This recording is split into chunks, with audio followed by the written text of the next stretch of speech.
الحمد لله رب العالمين ثم الصلاة والسلام على رسول الله جماعة مسلمي لكوري أتلبري السلام عليكم ورحمة الله وبركاته أيما يا من الإسلام ودوك فلهم أتريك إجفون أدوالي النبي محمد صلى الله عليه وسلم أيما يا من لكوري àwọn obìnrin wa ẹjá máa dànù wa, àwọn obìnrin wa ẹjá máa kẹ́ wọn, àwọn obìnrin wa ẹjá máa dúró tì wọ́n, àwọn obìnrin wa ẹjá máa kún wọn, àwọn obìnrin wa ẹjá máa ràn wọ́n lọ́wọ́.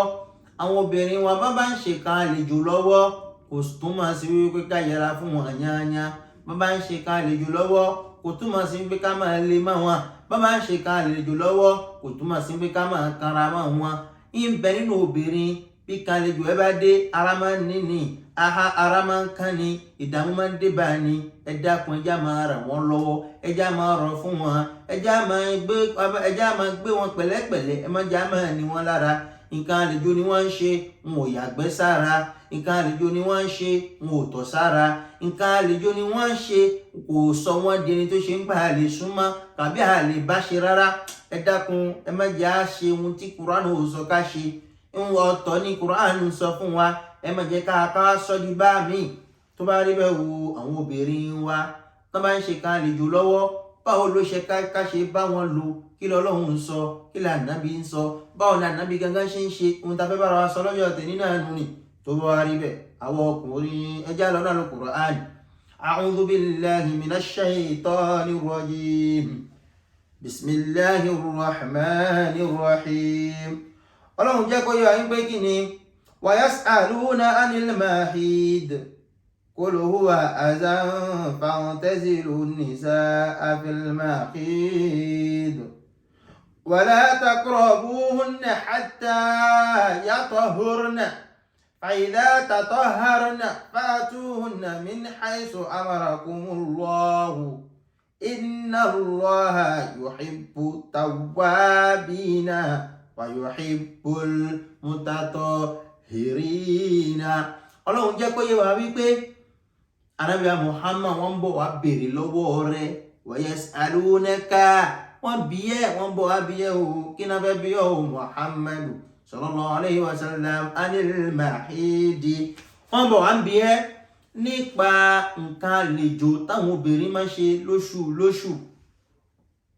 Tọ́mà bí ẹ́ o kóòl Ànábì sọ fún wọn huwa àzá aburú ni. Kí ló fà gangan tọ́lọ́run fi sọ fún wa wípé aburú ni?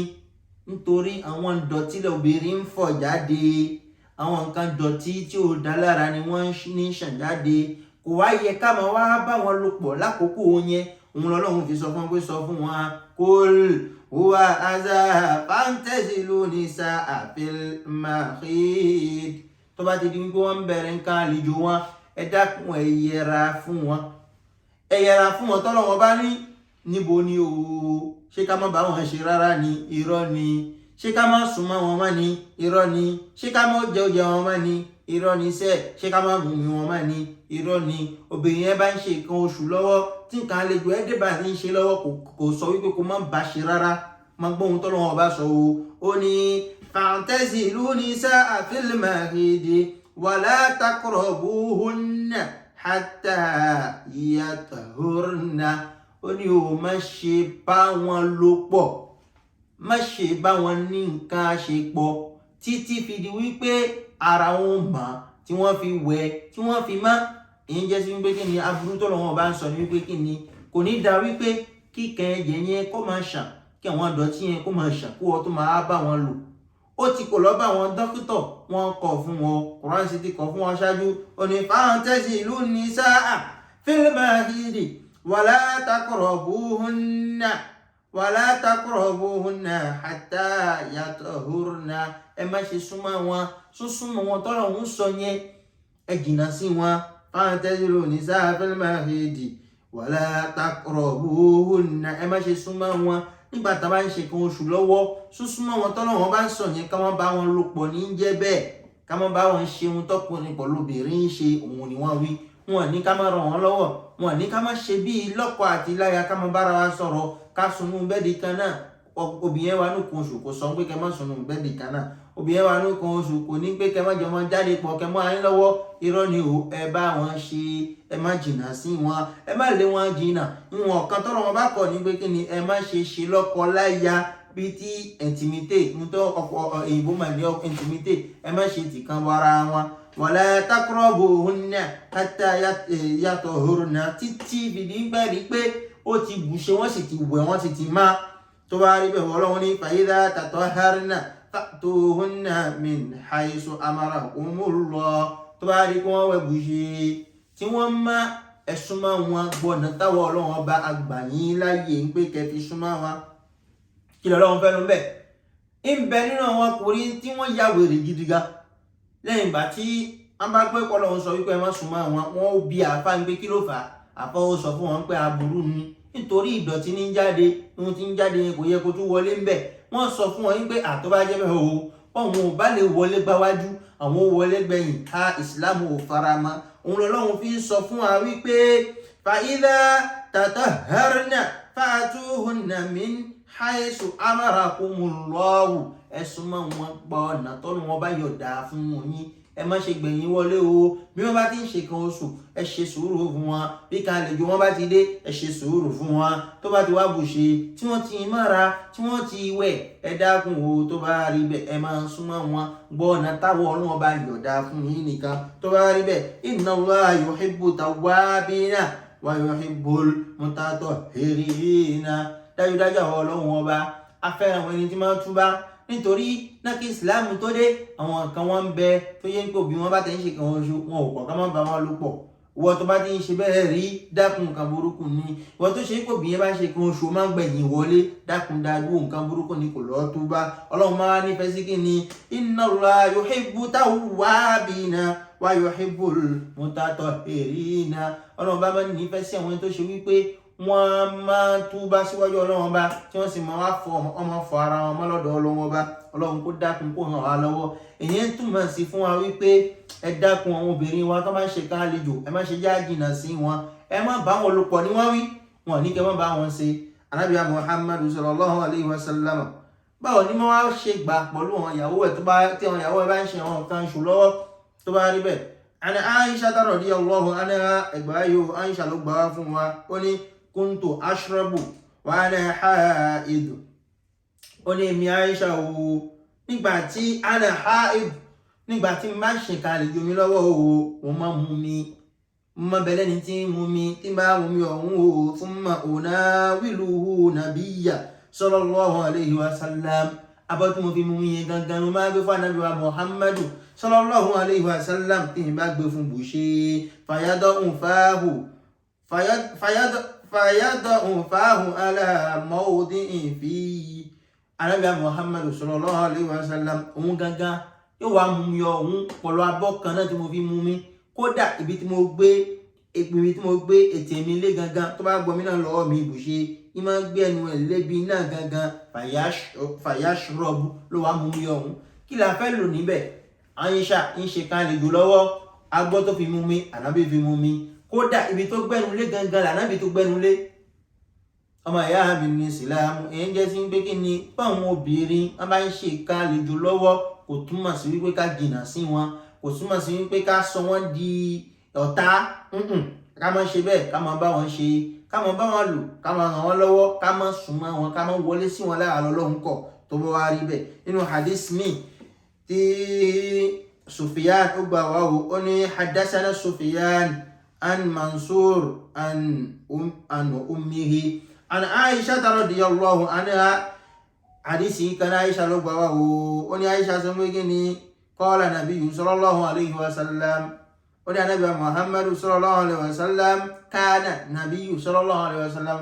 Ànábì Muhammadu sallallahu alayhi wa sallam yaqra'ul Qur'an wa rasahu fil hujri wa ana haid. Ó ní Ànábì Muhammadu sallallahu alayhi wa sallam yaqra'ul Qur'an, ima kal Qur'an fi hujri aw ala hujri, tó ti jẹ́ pé o ima gbé rí ẹ̀ sórí àwọn ìtàn mi, Iman gbori eseri tan mi ti fi ń ṣe kíni ti fi ń ka Al-Qur'an wa ana haid tó ti ṣe pé mo wà nínú kíní lọ́wọ́ ẹ̀rí mo wà nínú nǹkan àlejò lọ́wọ́ àmọ́ o kíka Al-Qur'an yẹn kò gbá Al-Qur'an sọ́wọ́ o Al-Qur'an tó ti há kó máa wá ṣe tìláwà kó máa tọ Qur'an kó máa ka Qur'an pẹ̀lú ìyàwó ẹ̀ kan fi máa bẹ̀rẹ̀ ní tán fi ń pàṣẹ tán Ànábì máa ṣe kàn bẹ́ẹ̀ kí la fẹ́ lò gangan níbẹ̀ ọmọ ìyá mi kò í ṣe nítorí wípé ìyàwó ẹ̀ ń ṣe nǹkan àlejò lọ́wọ́ ló wá jìnnà sí yányá nítorí púpọ̀ náà àwọn ọkùnrin la máa ṣe bẹ́ẹ̀ obìnrin ń ṣe nǹkan àlejò kò túmọ̀ sí wípé